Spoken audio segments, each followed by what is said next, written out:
Esta noche, el protagonista de la discusión es el diputado José Manuel Delgadillo Moreno, presidente de la Comisión de Asuntos Políticos Electorales de la Asamblea Legislativa del Distrito Federal. Originario de la Ciudad de México, Delgadillo Moreno cuenta con una licenciatura en Derecho, carrera que ha ejercido tanto en el ámbito público como en el privado. Desde 2015 es diputado local por el principio de mayoría relativa en el distrito 17º de la delegación Benito Juárez, donde ha vivido toda su vida. A lo largo de 11 años, el militante del Partido Acción Nacional ha adquirido experiencia parlamentaria en la Cámara de Senadores, la Cámara de Diputados y la Asamblea Legislativa. A partir del 3 de noviembre fue nombrado presidente de la Comisión de Asuntos Político-Electorales. También es vicepresidente de la Comisión de Administración Pública Local y secretario de la Comisión de Administración y Procuración de Justicia de la Comisión Especial Jurisdiccional. Además, integra otras 4 comisiones en la Asamblea Legislativa del Distrito Federal. Tiene una vasta actividad en las redes sociales, en donde continuamente comparte su actividad como legislador albiazul. Entre sus iniciativas, destacan recientemente su propuesta para permitir a la población de edad avanzada disponer de su patrimonio inmobiliario para tener un nivel digno de vida, en la que urge a tomar medidas que garanticen la seguridad de quienes habitan la colonia Mixcoac. Se manifiesta un orgulloso vecino de la Benito Juárez. Muy buenas noches, bienvenidos a 3 contra 1. José Manuel Delgadillo con nosotros, diputado de la Asamblea Legislativa del Distrito Federal. Qué gusto. ¿Cómo están?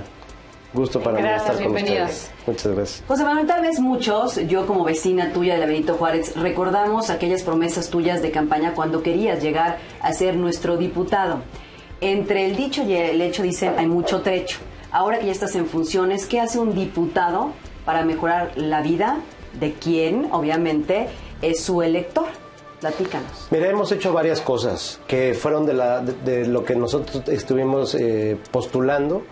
Precisamente hace un año que estábamos de candidatos por las calles de la zona poniente de la delegación Benito Juárez.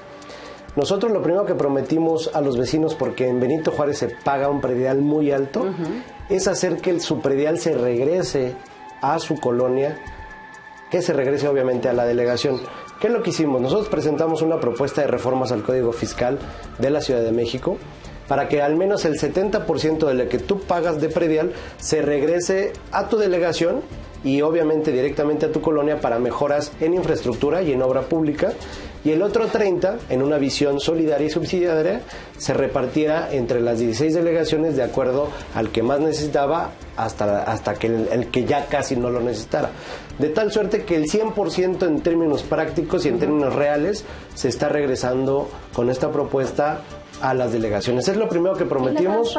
¿Y la transparencia en la administración de esos recursos será mejor de lo que la tenemos ahora? Le pusimos el candado en el mismo dictamen, en la misma propuesta de reformas al Código Fiscal. Lo que hicimos fue, para quitarle el incentivo a los delegados que lo que hacen es recibir dinero y mandarlo a programas sociales, fue ponerle la etiqueta de que se tenía que ir a obra pública y a infraestructura. Yo justamente eso te iba a preguntar, porque con lo que dice Mal, que lo que nos dicen es un pretexto perfecto para hablar de este delegado de Cristian von Roerich y del pasado de Jorge Romero, que incluso es quien dirige a la bancada del PRD con ustedes, los dos buenos panistas. amigos. Buenos amigos, pero no tan buenos amigos de los de la Benito Juárez. Yo Hablando creo que de sí transparencia se vio. y cifras, en estas dos gestiones, ¿qué hicieron ellos que no fuera jalar dinero para los programas sociales? Porque los vemos muy movidos en la foto, pero en la realidad... Desfalcan Yo te voy a decir una cosa, si tú analizas en términos reales las finanzas de las 16 delegaciones, de las que menos tienen programas sociales es Benito Juárez. ¿Cómo hacen que se transparente eso? Creo que es muy importante lo que menciona Malca, la rendición de cuentas. ¿Cómo hacen que el vecino realmente vea reflejado esa promesa en una realidad? ¿Realmente hay mejora para la Benito Juárez? Mira, con la propuesta que yo les estoy diciendo, Y sí no para va a haber Benito una Juárez mejora. solamente, tu punto es muy bueno. Pero Marta, regresando para al punto que ustedes me comentan, es muy claro. Hay un antes y un después desde que llegó mi buen amigo Jorge Romero y hoy está mi buen amigo Cristian Mon al frente de la delegación. Ustedes pueden ver las banquetas de Benito Juárez, las pueden comparar con la delegación que ustedes me digan. Ustedes pueden ver las luminarias que hay en Benito Juárez, las pueden comparar con cualquier otra delegación.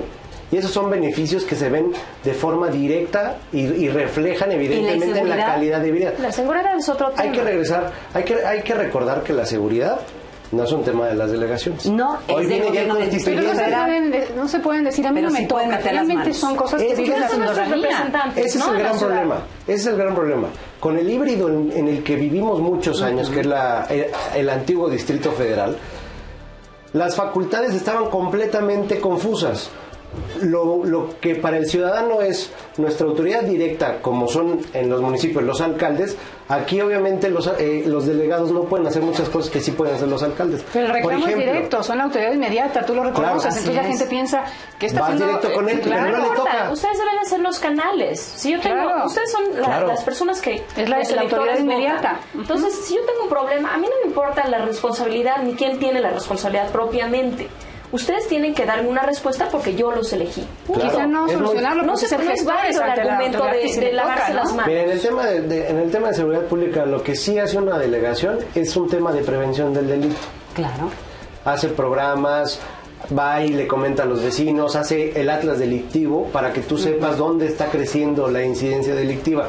Eso sí le puede tocar. Pero lo que ya es el combate de la delincuencia le toca a la policía, a la Secretaría de Seguridad Pública, que hoy, todavía al día de hoy, quien designa al secretario de Seguridad Pública es el presidente de la República. Oye, justamente tocabas el Hoy asunto afortunadamente viene ya el constituyente del y antiguo, con el exacto. constituyente Veamos, vamos a grandes repartir las expectativas. facultades a donde deben de estar, a la autoridad directa, Le insisto. tocará, es que justamente Pero ese es un las punto autoridades importante. directas son las que más vulnerables son. Muchas veces son las que más necesitan capacitación, las que son más débiles, y lo vemos en otros estados también. No es la excepción lo que va a pasar en el Distrito Federal. Cuando yo hablo de transparencia y rendición de cuentas, trasciende a eso.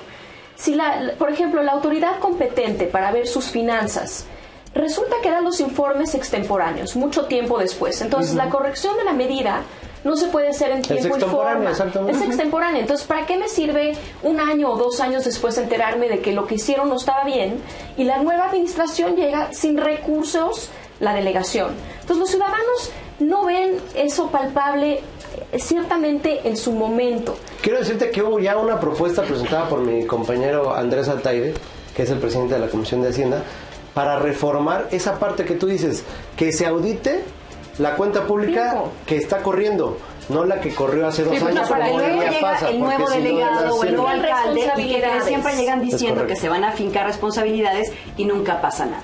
Tenemos en la Benito Juárez el delegado que nos merecemos, por allá veíamos que competía Shu Tenorio y otros, finalmente llegó otro panista. Te digo porque por ahí hay información que incluso Christian Bonreich tiene una averiguación previa por haber golpeado a una persona en la Benito Juárez. Mira, eso por yo lo quejarse conocí, de cómo eso yo vive. lo conocí ese tema, lo vivimos en campaña y previamente cuando Cristian era diputado, era esta persona que denuncia era un golpeador de la exdiputada Dinora Pizano, que quería ella ser delegada. Entonces a esta persona lo tenían marcando de forma personal a Cristian. Y cada que él tenía un evento cayó. con vecinos, llegaba y lo provocaba, y lo provocaba, y lo provocaba, hasta que llegó un momento en el que sí, Cristian le dio el Hasta que empujón. cayó. Le dio el empujón y el otro hizo un escándalo. Llegó Dinora a la fiscalía Sí, sí. con esta Leti Varela que también estaba compitiendo o se sentía la delegada legítima como lo hace Andrés Manuel López Obrador. Y llegaron a hacer su escándalo y le iniciaron la averiguación. Si hoy tú vas a la Procuraduría, la averiguación ya está en el archivo porque no hubo elementos. Yo te quiero... Y eso te lo estoy diciendo como abogado. O sea, cuando estábamos en campaña lo volvieron a sacar. Yo dije, bueno, vamos a echarle un ojito. Era una averiguación que era completamente con fines políticos. No tenía ni pies ni cabeza jurídicamente hablando. Y por eso está en el archivo. Archivado. Otro tema que tenemos recurrente en muchas de las delegaciones es las construcciones irregulares y la urbanización tan mala que tenemos en el DF que crea problemas. Caos, completamente. ¿Por qué no nos cuentas esta figura que ha sido súper abusada de la transferencia de potencialidades, con la cual, ¿por qué no nos explicas primero Claro. qué es y el abuso que está teniendo y qué vamos a hacer al respecto? Mira, hay dos normas, me gustaría contarles La dos, 12. que son completamente violatorias del plan de desarrollo de la Ciudad de México y de los programas parciales. La primera, la que tú bien decías, se llama transferencia de potencialidad. Para explicarlo muy a grosso modo, si tú tienes un predio en Venustiano Carranza, por ejemplo, y tienes potencial de crecer 2 pisos, tú lo que haces es pagas derechos a la CEDUBI para que te deje llevar estos 2 pisos a Benito Juárez, por ejemplo. Exactamente. Y en un lugar donde tenías 3 niveles puedes tener 5 porque pagaste, Sedubi lo autoriza. Hay otra figura que es igual de perversa como la que acabamos de explicar, que se llama la Constitución de Polígonos. Y ahorita ustedes van a saber, hay un predio en Patriotismo 883, en la colonia Insurgentes Mixcoac, a unas cuadras de la Universidad Panamericana, donde se fusionaron 3 predios. Patriotismo 883, Goya 13, Goya 29, hicieron un polígono de 19,000 metros cuadrados. Ahí hay un programa parcial de desarrollo. Ahí no podrías construir más de 3. Haciendo el polígono podrías llegar a 7. Exactamente. Pero la Sedubi ahí es les... donde impera la corrupción. Déjate, termino de explicar para que veas dónde está la corrupción. Nos explica regresando a esta breve pausa para que el público se entere realmente de cómo es este asunto y sobre todo de dónde está la mano negra, ¿no? ¿Y dónde está la corrupción? Es la corrupción. Bueno, el cáncer que nos aqueja a todos. Vamos a hacer una pausa en 3 contra 1. Regresamos.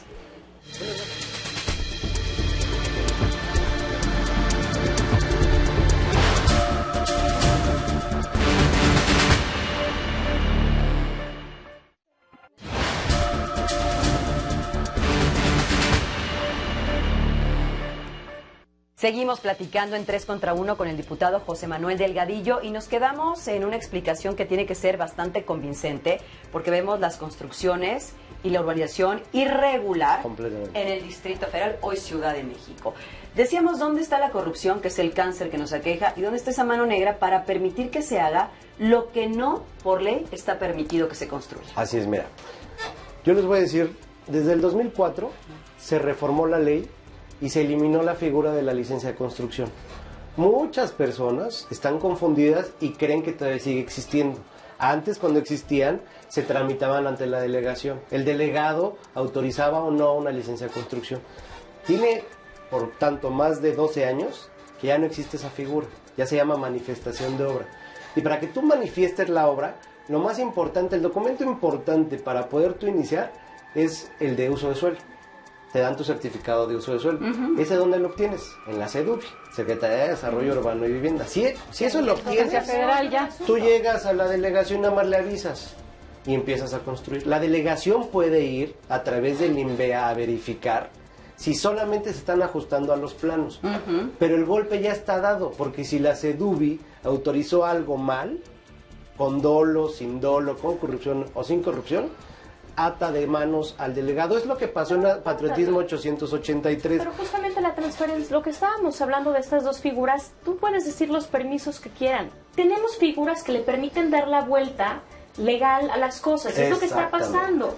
Y no se le está poniendo en orden a las inmobiliarias, que hacen lo que quieran, por una parte, y el ciudadano, vecino del lugar, donde no tiene vías de acceso, no tiene servicios de agua, se están sobrecargando esas vías, no puede hacer absolutamente nada. Pero sí podemos hacerlo nosotros como diputados. Y te voy a decir algo, y si yo nos creo, pelan como ciudadanos, como lo dijimos hace ratito, o sea, hay que decirlo con todas sus letras. La corrupción, no hay lugar a dudas, que está en la Secretaría de Desarrollo Urbano y Vivienda.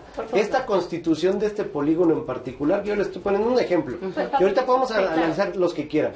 El de Patriotismo 883, imagínate, tienen para 7 niveles y van a construir 3 torres, una de 15, una de 18 y una de 21 pisos. La delegación no los puede parar porque tienen la autorización de acuerdo al dictamen que elaboró la Sedubi, en la que dice que sí es viable.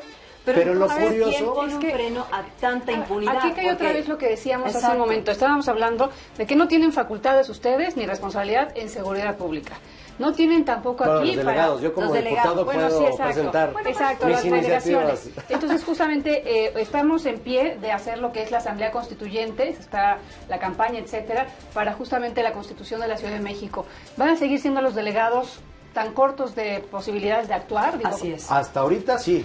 Lo que hemos hecho, y eso lo pueden revisar en la Gaceta de la Asamblea Legislativa, Acción Nacional esta legislatura ha dado pasos importantes presentando iniciativas para fortalecer a los jefes delegacionales y obviamente esto que sirva como precedente para cuando llegue el constituyente sepa qué darles de más de herramientas para combatir este tipo de actos que evidentemente al único que dejan en medio y al único que afectan es al vecino y al ciudadano. Como diputado es muy interesante saber qué tipo de trabajo hacen que nos beneficie a nosotros.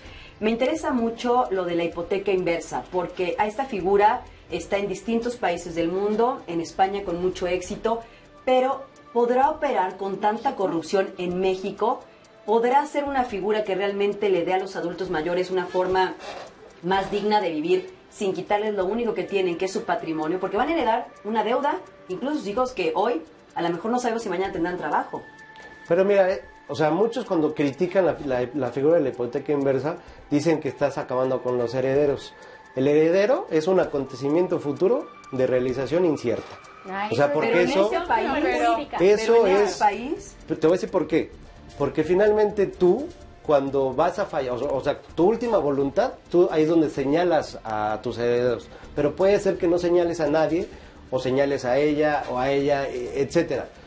Aquí lo que tú estás haciendo con la hipoteca inversa es darle una opción a los adultos mayores de entre 65 y mayores, de si no tienen más que su patrimonio, que fue lo que trabajaron toda su vida, es una casa que a lo mejor donde vieron crecer a sus hijos, sus nietos. Muchos lo que hacen es la venden, lo compran desarrolladores, lo tiran, hacen edificios, lo que hacen la venden y se van a comprar un departamento chiquito. Y se deprimen los adultos mayores porque pues es como un paso hacia atrás, ¿me explico? Con la figura de la hipoteca inversa lo que pueden hacer es su casa, su patrimonio por el que trabajaron toda su vida, van a una institución financiera y ahí les dicen, te vamos a dar tanto mensualmente. Es que lo empeñan, pero ¿sabes cuál es el problema? Que vivimos en un país donde el futuro es tan incierto, hay que nada más revisar el presente, en el que tú tendrías que poder llegar a tus 65 más viviendo dignamente. Ese es el primer cuestionamiento. Y después, que te acabes comiendo tu casa porque no tienes para comer, tu casa está empeñada, y legar una deuda a tus hijos con ese futuro tan incierto que te ofrece el país. Ese es un error. Si te fijas, la forma de pensar esto está muy bien que lo estás planeando, pero aquí hay que tomar un paso atrás. Número uno, ¿cuántas personas, por qué no ven o revisan el sistema de pensiones? Que sería una gran cosa para muchas personas, que las pensiones están mezcladas en diferentes lugares. Las pensiones y el gravamen que ya se les dio a las pensiones. Hoy en día ya tienen que pagar impuestos a algunos jubilados, imagínate. No solo eso, tienes la mayoría de las personas o un 50% de personas que trabajan en la economía informal. Entonces no tocan pensiones. Tres, muchas personas no tienen siquiera un bien para poderle poner una hipoteca inversa, que es la realidad en el país en el que vivimos. Entonces, ¿a cuántas personas ¿a qué realidad está dirigida esa beneficiando esta propuesta? Hay muchos. Acuérdense, ahorita la pirámide poblacional. Tú deberías saber. Yo creo que en el Distrito Federal hay un 65% de adultos mayores. Pero no nos referimos no nos referimos a la cantidad de adultos mayores, nos referimos a la cantidad de gente que tiene una vivienda grande para... Yo soy diputado del Distrito 17.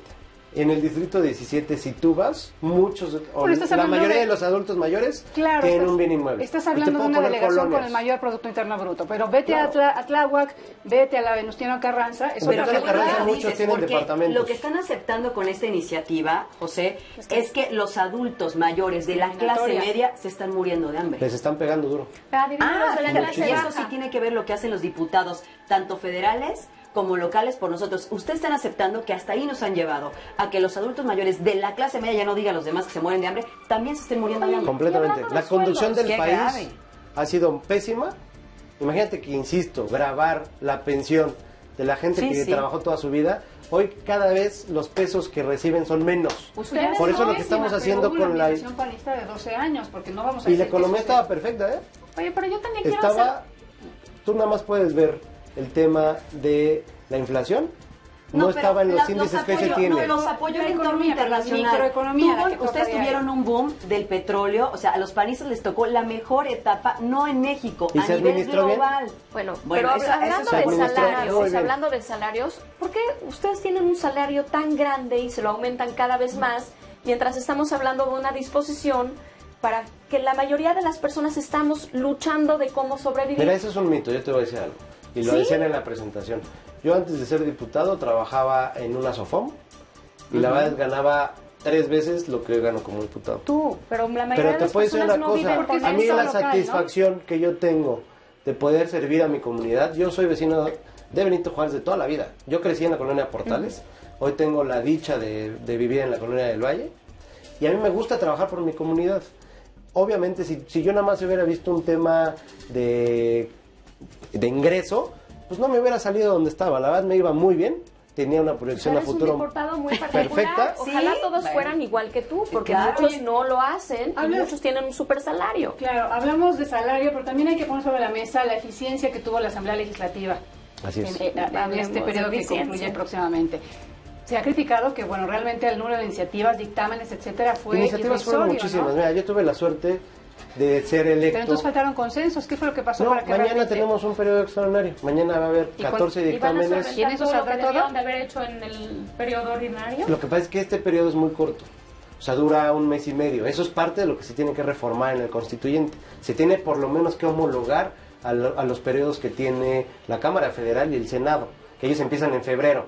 Aquí es un periodo muy corto y hay muchas sesiones solemnes. Entregamos la medalla al mérito policiaco, al mérito ciudadano, Híjole, qué etcétera, gran etcétera, noticia. etcétera. Necesitamos medallas, Oye, necesitamos entonces, leyes. la verdad, secuestro, no, yo estoy de acuerdo, pero eso aplicación. lo marca la ley orgánica de la Asamblea. José, ¿Me explico? diputado, tú eres mi diputado. A tus órdenes. Yo estoy en tu distrito. Con mucho orgullo soy tuyo. Y con muchísimas ganas yo voy a retroalimentarte.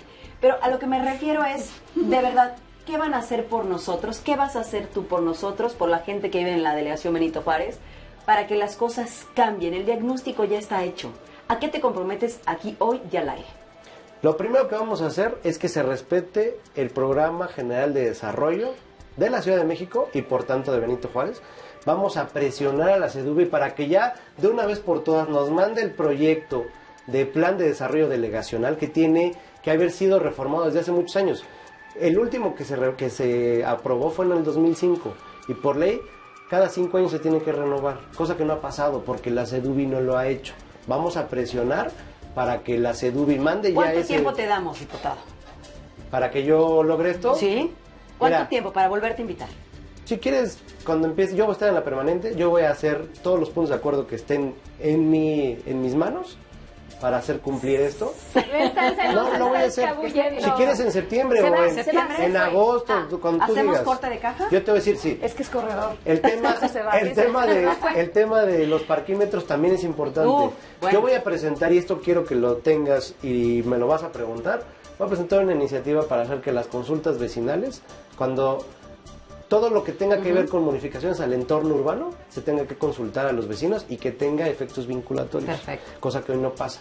Tenemos Que lo que pasó con el corredor Chapultepec, que solamente fue de buena onda del jefe de gobierno, Qué gran tema. sea por ley, que si llega a un umbral del 25% de participación o más, sea obligatorio para las autoridades. Esa la voy a presentar el próximo Muy bien. miércoles ante la Comisión de Gobierno porque no hay periodo ordinario, pero la voy a presentar Bien. y se las voy a mandar por correo si ustedes Y ya quieren, tenemos fecha para que regreses corte de caja agosto-septiembre de lo que hemos hecho. de lo que hemos Y no, hecho. ¿sale? no Muy te bien. vayas a correr, Muy ¿eh? bien. No vayas a yo- correr. El corredor. El corredor. Yo corro a las de 6 de la distancia. mañana, entonces a Muy esta bien. hora ya estoy... Vamos a ir a visitar ya con habré nuestras corrido. quejas. Muy bien, diputado, muchísimas gracias. Al Como contrario. siempre falta tiempo, pero haremos corte de caja. Muchas gracias. Con todo gusto, muchas gracias. Gracias al diputado José Manuel Delgadillo, diputado panista en la Asamblea Legislativa del Distrito Federal. Gracias a ustedes. Buenas noches.